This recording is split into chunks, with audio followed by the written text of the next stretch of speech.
Boa noite, gente. É uma alegria estar aqui compartilhando com vocês aquilo que o Senhor tem me ministrado. No domingo passado eu estava orando e o Senhor começou a me ministrar o que Ele quer fazer na nossa casa nesses próximos dias e o que Ele já começou a fazer no domingo passado. E eu lembro que eu fiquei chocada com o que o Senhor estava declarando sobre a grandeza do que Ele queria fazer sobre nós. E o Senhor é tão bom que Ele começou mesmo, Ele falou, hoje mesmo eu vou começar a fazer grandes coisas em nosso meio. Isso foi no domingo passado. E quem estava aqui no domingo passado sabe o que aconteceu. E o Senhor começou a se mover. Então eu tenho tido uma impressão muito forte do que o Senhor tem falado sobre a nossa vida e sobre a nossa casa. E o Senhor quer nos limpar, Ele quer aparar as arestas. O Senhor deseja abalar as coisas abaláveis em nós, para que permaneçam apenas as coisas inabaláveis. O Senhor quer nos preparar para sermos pessoas do fim, para vivermos como pessoas do fim. E o Senhor é tão gracioso que Ele tem vindo através das mensagens pregadas aqui, quebrando sofismas, destronando o ego do nosso coração, porque o Senhor deseja uma noiva preparada e pronta. E a partir disso que o Senhor me ministrou no domingo passado, eu lembrei também da última mensagem que o Giovanni pregou aqui. E o Gi citou um exemplo que mexeu muito comigo. E eu quero trazer esse exemplo de hoje para a gente refletir, beleza?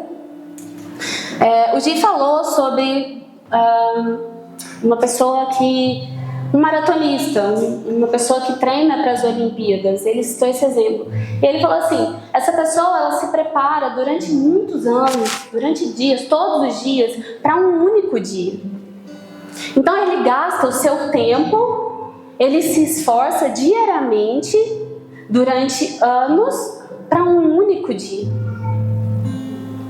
E esse exemplo me pegou tanto, porque eu fiquei pensando, para o que a minha vida tem me preparado?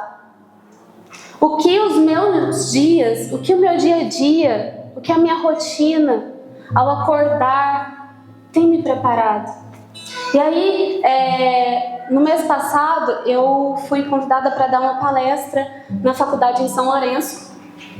E aí eu perguntei à moça que estava me convidando, né? Quantas pessoas são? Só para eu preparar meu coração, né? Uma palestra numa faculdade. Aí ela falou assim, em torno de 100 pessoas, é só a turma de biomedicina e de farmácia. Eu falei, E aí, enfim, durante o mês de outubro eu fui preparando a palestra e tal.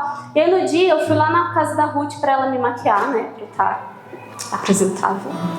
E aí a Ruth me perguntou, e aí amiga, você tá nervosa? Porque, gente, pensa só, você vai dar uma palestra numa faculdade onde tem alunos ali famintos, querendo te devorando com os olhos, cheio de professores, doutores, mestrados, enfim. A Ruth me perguntou, você tá nervosa? Eu falei, não amiga, eu não tô nervosa, o meu dia a dia me prepara para isso. Eu vou falar aquilo que eu vivo, eu não tô nervosa, eu sei o que eu vou falar. Eu vivo isso diariamente na tricologia. Então, isso está tão vivo dentro de mim que eu não estou nervosa. Eu só vou derramar aquilo que eu tenho. E aí isso me pegou mais ainda, porque foi logo depois disso, da palestra, que eu escutei a mensagem do Giovanni. Eu falei, caramba, será que o meu dia a dia também me prepara para Cristo? Será que o meu dia a dia e tudo que eu vivo, desde o meu acordar até o meu dormir, me prepara como noiva do Senhor? Sabe, qual é a intencionalidade dos nossos corações ao organizarmos a nossa semana, ao acordarmos? Será que o Senhor vai só encontrar uma Alice tricologista? Uma Alice mãe? Uma Alice esposa? Ou será que o meu dia converge ao meu Senhor? Dentro de todas essas outras minhas funções, será que o Senhor me encontra como noivo também? E aí isso me pegou muito. Porque se o maratonista, ele se desgasta por um único dia, será que nós temos nos desgastado para o grande e terrível dia do Senhor? E aí o Gi veio discorrendo sobre o grande e terrível dia do Senhor. E essa é uma mensagem da nossa casa, a mensagem Maranata, uma mensagem que a gente recebeu há muito tempo. E eu confesso, gente, que eu ficava até um pouco implicada, porque tudo era Maranata. Assim, todos os assuntos, de tudo que conversava, era tudo Maranata. Eu ficava assim, gente, ficava no meu coração, tá? Até que o Senhor me tocou, porque eu ficava assim, Senhor, é um dia vindouro. E tá todo mundo lá como bêbado, pensando num dia que ainda está por vir e se esquecendo desse dia. E aí o Senhor me tocou e falou, é um dia vindouro, mas o meu dia é como um farol para os dias que vocês vivem hoje. Pense comigo, tenta imaginar.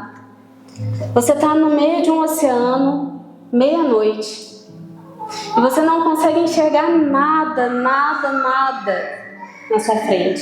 Está tudo escuro e você está perdido. Mas tem um farol no meio do oceano. E a luz de um farol, não sei se vocês já viram uma imagem dessa. A luz de um farol, ela alcança muitos e muitos e muitos quilômetros. E a luz desse farol, ela serve para direcionar. E aí o Senhor me falou, o meu dia, o grande e terrível dia, é como um farol. E para os dias de hoje, Alice, ele é para direcionar os seus dias. Para que você não viva só para si mesma, para que você não viva só para os seus interesses, mas para que você viva sendo direcionada na minha vontade. O meu dia é como um farol para os seus dias.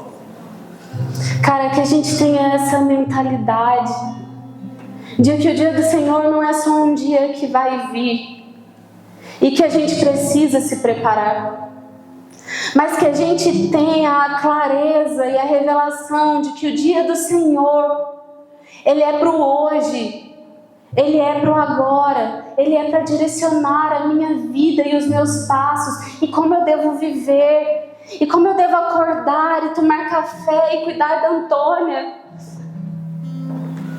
O dia do Senhor, ele é tão vivo ainda hoje. Não só um dia que virá e que nós amamos por quem nós vamos encontrar. E se tiver alguma coisa que você vai guardar de hoje, se lembre disso. O que tem direcionado os meus dias? Senhor, que você direcione os nossos dias como um farol. Como um farol na escuridão, Senhor. Amém. Vamos dar início então à mensagem.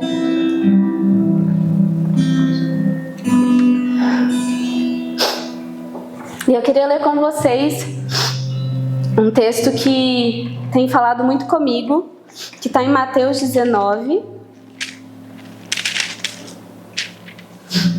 E depois eu vou fazer a conexão do que eu falei agora com esse texto. Vai dar tudo certo.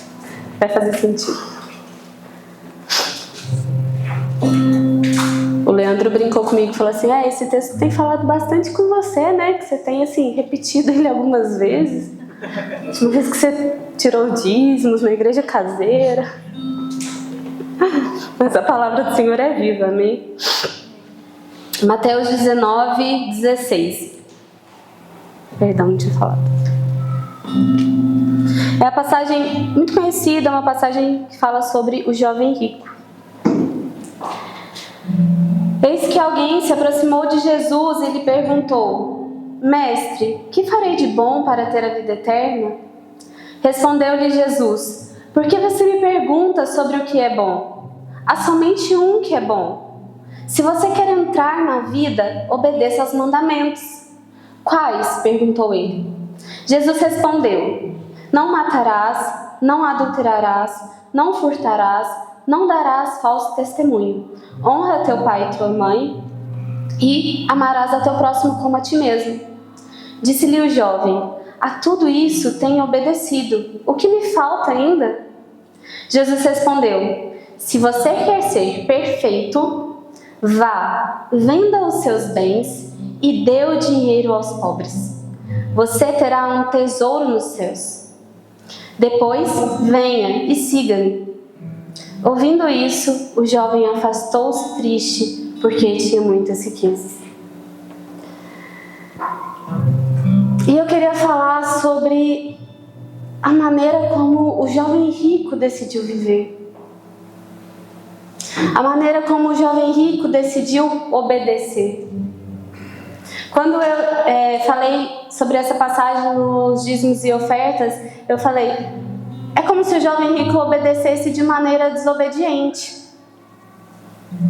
Porque o Senhor fala tudo o que Ele tem para fazer e no final Ele fala, senta e calcula. Não dá não. E se você conhecer um pouquinho das Escrituras e for um pouquinho esperto, você vai ter notado que quando Jesus falou os mandamentos, Jesus intencionalmente deixou um de fora. Amar ao Senhor, o seu Deus, de todo o seu coração. E olha como Jesus é gentil. Jesus sabia que o ídolo do coração do jovem rico era o dinheiro e eram os seus bens. Mas Jesus não falou de primeiro. Jesus não colocou intencionalmente: ame o Senhor, seu Deus, de todo o seu coração, dentro dos mandamentos que o jovem tinha para cumprir. Mas o jovem rico falou: poxa, isso tudo eu tenho feito. E o que mais que eu preciso fazer? E aí Jesus vem com toda mansidão: você precisa destronar o ídolo do seu coração. E aí o jovem rico fala: isso é demais para mim. Infelizmente, isso é demais para mim. E aí fala que ele, de maneira triste, se afastou e parou de seguir Jesus. Porque o jovem rico não conseguia amar mais a Deus do que os seus próprios bens e do que seu dinheiro. Então, o padrão que o jovem rico demonstra é que tem como a gente obedecer sem amar. E esse é o perigo dessa passagem. Porque se a gente for vir e trazer para a nossa vida aqui, a gente tem obedecido quais mandamentos? Bom, sou uma boa pessoa, eu dou o meu dízimo, eu abençoo outras vidas, eu cuido de pessoas. Nossa, eu sirvo a minha igreja. No meu trabalho eu falo de Jesus. Mas eu tenho feito tudo isso em amor? Ou será que eu estou como um jovem rico? Jesus, tudo isso é suficiente para eu herdar a vida eterna? Só para fazer um checklist aqui e ver se eu já alcancei a minha herança. Sabe, isso é um perigo. A gente viver a nossa vida achando que temos sido obedientes, achando que temos sido bons servos. Bons, a gente acha que é bom. E Jesus vem e fala ainda: só um é bom. E a gente esquece de olhar para o que tem governado o nosso coração. Será que eu tenho feito o que eu faço em amor? E aí, qual que é o link do que eu falei no começo sobre o maratonista? Sabe o que acontece? Se um maratonista não ama o que ele faz, ele não vive 4 anos se desgastando todos os dias só por uma medalha. Ele não faz só por um prêmio que ele vai herdar no final da corrida. Ele faz também porque ele ama. Ele ama aquela vida. E aí o amor é o que impulsiona ele a continuar o seu preparo todos os dias. E é isso que eu quero trazer para a gente hoje. Quando a gente vive aqui uma vida de igreja sem amor, acaba que a obediência vira um fardo. E aí eu viro uma pessoa chata e ranzinza, que reclama de tudo, que acha tudo um peso, que acha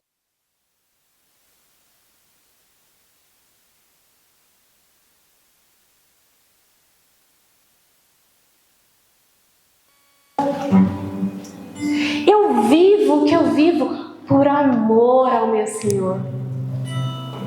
Eu obedeço em amor.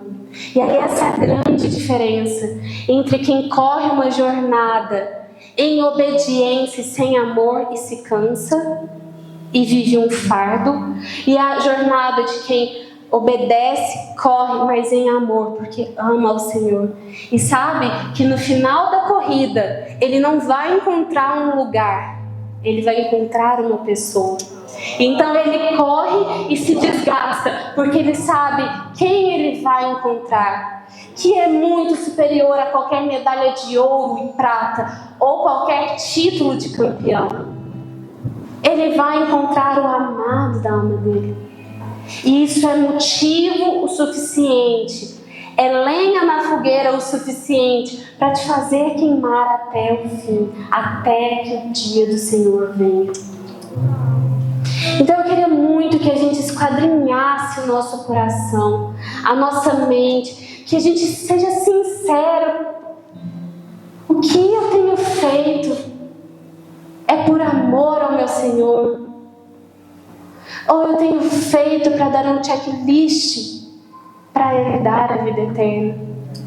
E deixa eu te falar, não tem nada que você faça que vai te fazer herdar a vida eterna. Apenas ser um filho. Apenas ser um filho te faz herdar a vida eterna. E foi o que o jovem rico não entendeu. E aí ele estava buscando meios para obedecer e agradar ao Senhor. E quantas das vezes a gente não faz isso? Ah não, deixa eu dar aqui meu nome para Tati, deixa eu me voluntariar mais uma vez, para que todo mundo veja que eu sou obediente. Não, porque eu quero ser obediente. Tem uma frase de Madre Teresa de Calcutá que ela fala o seguinte: perguntam para ela, por que você está aqui no meio desses pobres? Por que você sempre está aqui junto com essas pessoas? Você ama muito eles? O que você viu neles? Ela falou, não é por causa disso não. É que Jesus está aqui no meio deles. E eu estou onde Jesus está. Sabe a tarde mágica? Eu não estou lá por obrigação. Eu não vou estar lá por obrigação porque minha igreja vai fazer um evento. Eu vou estar lá porque Jesus está. E o que interessa ao meu Senhor me interessa também. E se alcançar aquelas crianças interessa ao meu Senhor, interessa a mim também. E se o amor do Senhor vai ser derramado ali, que seja através da minha vida, porque eu amo o meu Senhor.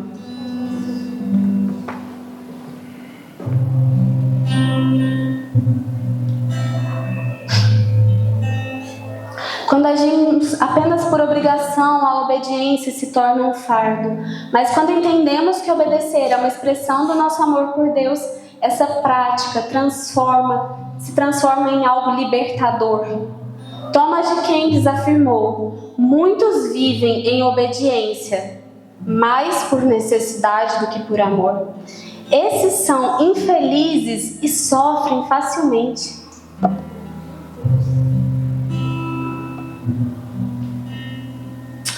Ele citou aqui duas obediências obediências, e eu vou trazer um terceiro. Ele falou sobre a obediência por necessidade e por amor. Mas tem também a obediência por obrigação. A obediência por obrigação seria o escravo, que não tem outra opção, senão ele morre. Ele tem que obedecer. Ele não tinha escolha. A segunda obediência é a obediência por necessidade. Vamos trazer então o CLT, alguém que é empregado. Ele trabalha por quê? Porque ele precisa de salário. Ele trabalha por necessidade. E o terceiro é o por amor. O obediente por amor. E a gente só encontra essa obediência dentro de uma aliança de relacionamento.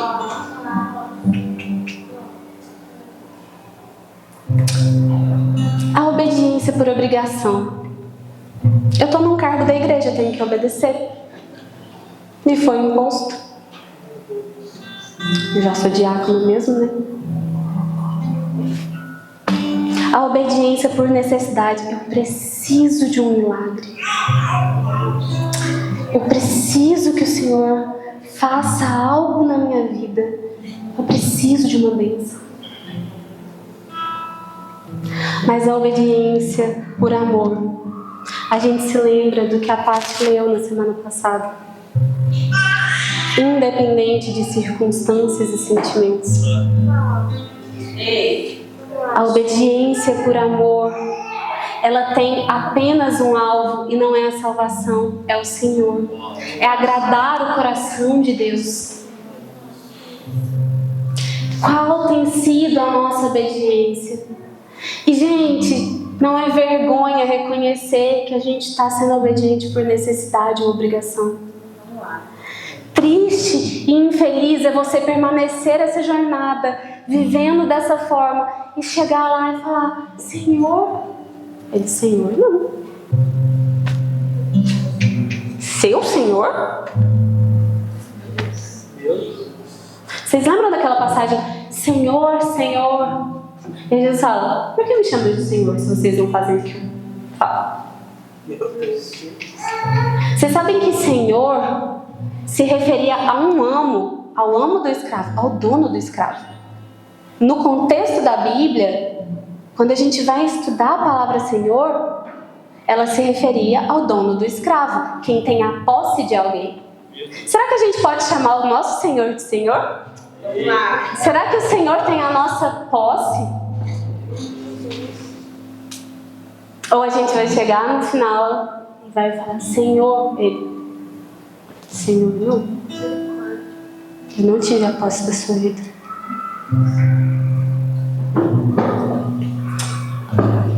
E eu queria trazer para vocês a diferença de alguém que obedece por necessidade e obrigação de alguém que obedece por amor. A gente viu o jovem rico obedecendo por necessidade e agora a gente vai ver alguém obedecendo em amor. A diferença escrachada que é. E eu queria ler com vocês Salmo 119 inteiro. Tô brincando.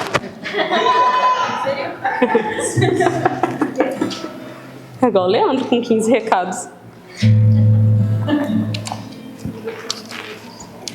Salmos 19, verso 1 até o 11. Quem estava aqui semana passada? Como são felizes os que andam em caminho irrepreensíveis, que vivem conforme a lei do Senhor. Como são felizes os que obedecem aos seus estatutos e de todo o coração buscam. Toma de quem são felizes, não são infelizes os que buscam de coração. Não praticam o mal e andam nos caminhos do Senhor. Tu mesmo ordenaste os teus preceitos para que sejam fielmente obedecidos. Quem dera fossem firmados os meus caminhos na obediência aos teus decretos. Então eu não ficaria decepcionada ao considerar todos os seus mandamentos. Eu te louvarei de coração sincero quando aprender as tuas justas ordenanças. Eu obedecerei aos seus decretos. Nunca me abandones. Como pode o jovem manter pura a sua conduta? Vivendo de acordo com a tua palavra. Eu te busco de todo o coração. Eu te busco de todo o coração. Não permitas que eu me desvie dos teus mandamentos.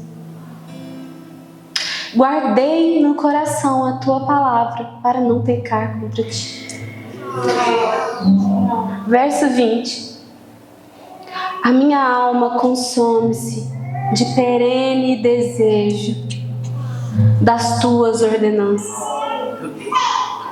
A minha alma consome-se de perene desejo das tuas ordenanças.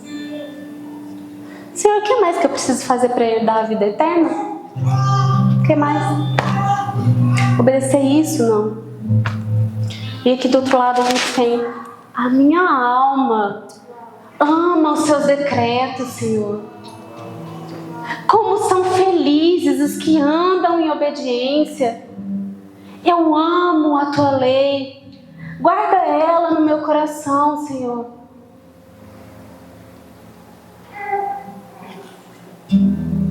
Olha a diferença de um maratonista que corre por obrigação, um maratonista que corre por amor.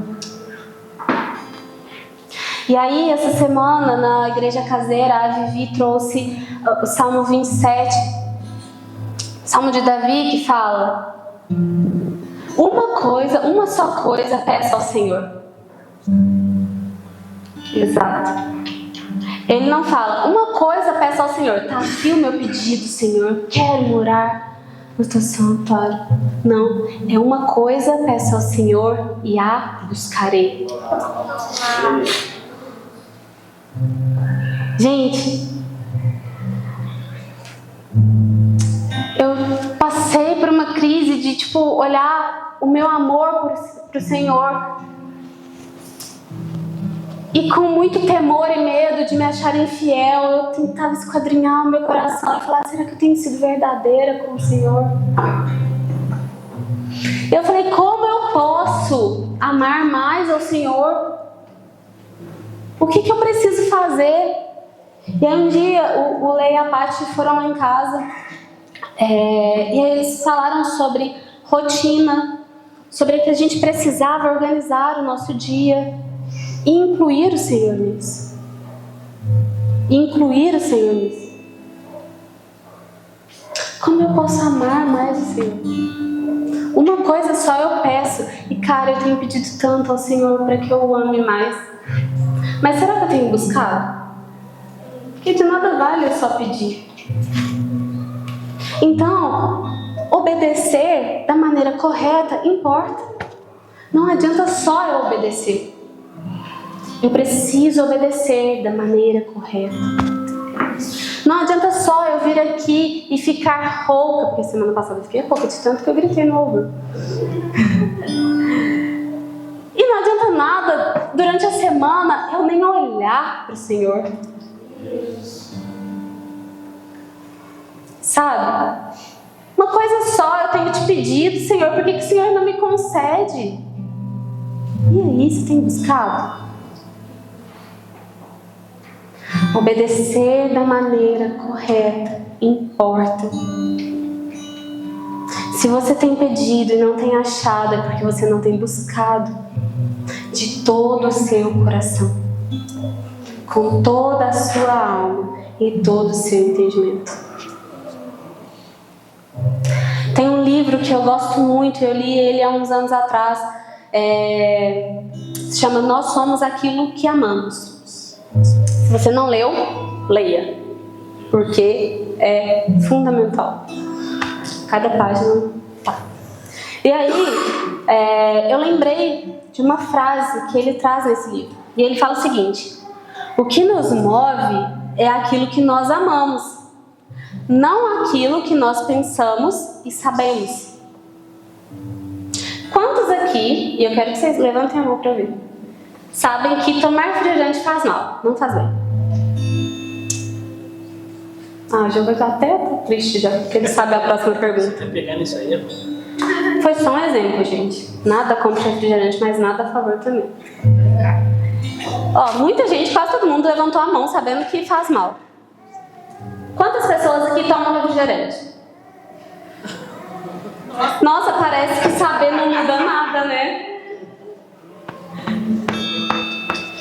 Parece que saber não muda nada, porque de fato, o que nos move é o nosso desejo. Você toma refrigerante porque você gosta, independente que você saiba que faz mal.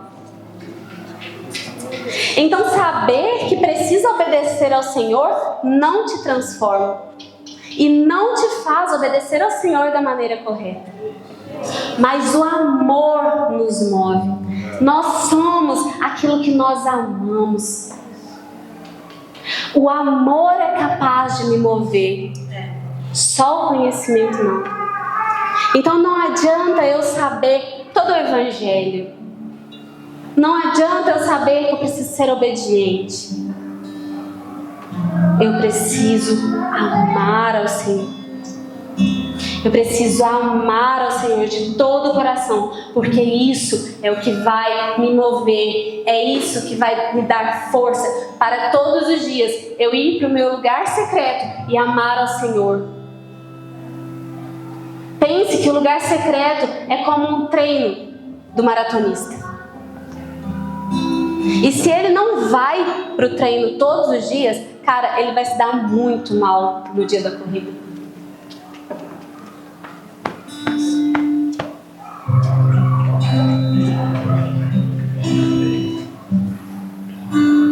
E eu estava tentando trazer um exemplo, acho que mais prático possível, né?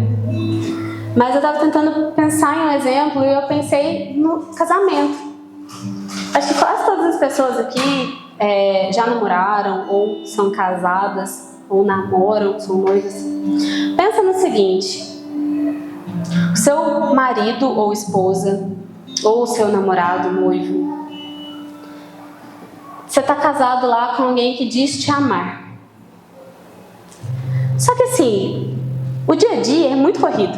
Os dois trabalham, os dois têm seus compromissos, seus afazeres. E aí acaba que na correria do dia a dia, vocês não têm muito tempo de qualidade um para o outro. E aí, às vezes, na obrigação, vocês marcam: não, vamos ficar um tempo junto. É aquele negócio meio engessado. Você percebe que às vezes a pessoa nem queria estar ali, porque ela está com a cabeça longe, pensando: nossa, amanhã eu tenho que descongelar frango, fazer feijão, atender tal pessoa. E a pessoa está ali te olhando assim, te admirando, e você está lá assim, pensando em outro lugar. A gente consegue ver amor nisso? Porque às vezes é isso que a gente faz com o Senhor.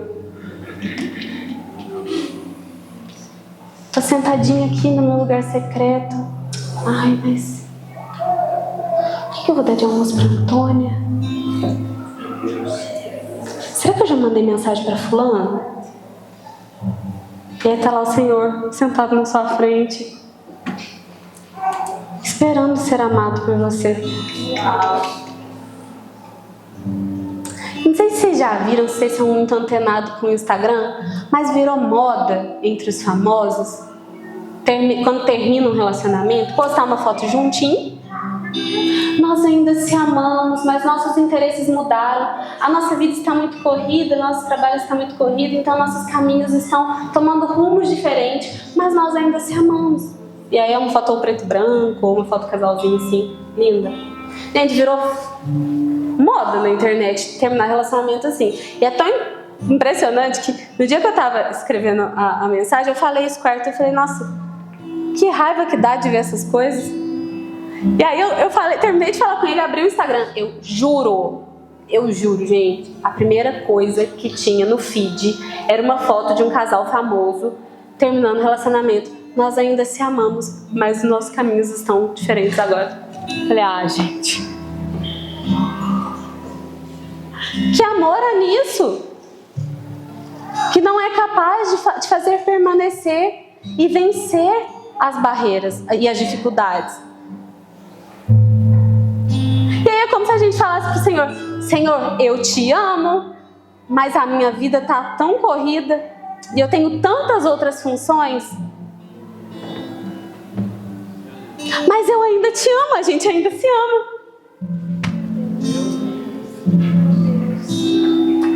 Eu não vejo amor nisso. E a questão nem é, ninguém tá nem aí pro que eu vejo ou não.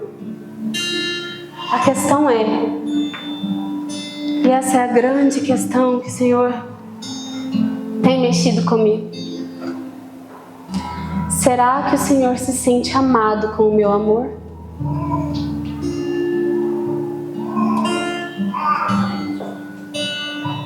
Será que o Senhor se sente amado com o seu amor?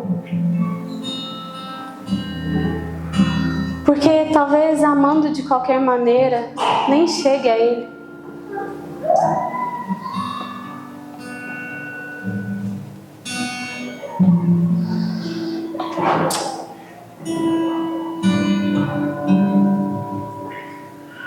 E eu queria já caminhar para o final. E eu queria pedir para vocês se levantarem, se colocarem de pé, porque eu quero muito que a gente ore juntos. Mas eu queria muito que você prestasse atenção nessa frase que eu vou ler. É uma frase do livro do Alê, Fome por Deus, do Alessandro Vilas Boas, que fala o seguinte: a fome por Deus se manifesta com um desejo de desgastar-se diante do Deus vivo. Assim como uma vela pequena exposta ao sol em pleno fulgor, ela será incapaz de suportar o calor e pouco a pouco deixará de existir. Ao experimentá-lo, nós desgastamos de nós mesmos até que, de alguma maneira, nos tornemos como Ele é. O nosso desejo por Deus surge como uma resposta do anseio do próprio Deus. Como uma vela exposta ao sol, que não aguenta o calor do sol e pouco a pouco deixa de existir. Que assim sejamos nós diante do Senhor. Pouco a pouco, de glória em glória, sendo deixados para trás, até que em nós seja encontrado o Senhor. Até que em nós seja encontrado o Cristo. Contemplar a Cristo nos faz desejar a Ele. Nos faz amar o que Ele ama. Nos faz refletir quem Ele é. A minha oração é para que a gente cultive esse tipo de relacionamento com Deus. Esse tipo de aliança com o Senhor. Que a gente reflita essa noite qual tipo de amor eu tenho dado ao meu Senhor. Será que o Senhor se sente amado com o meu amor?